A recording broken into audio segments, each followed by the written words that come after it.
వాటి పురంధేశ్వరి రాష్ట్ర గవర్నర్ అబ్దుల్ నజీర్ను కలిశారు. బీజేపీ నేతలతో కలిసి పురంధేశ్వరి విజయవాడలోని రాజ్ భవన్కు వెళ్లారు.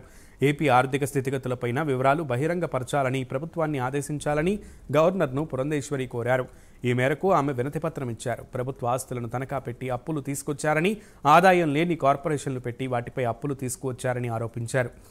ప్రభుత్వ ఉద్యోగులకు సైతం సకాలంలో జీతాలు చెల్లించక రిటైర్డ్ ఉద్యోగులకి పెన్షన్ ఇవ్వకుండా చేస్తున్నారని పురంధేశ్వరి ఆగ్రహం వ్యక్తం చేశారు.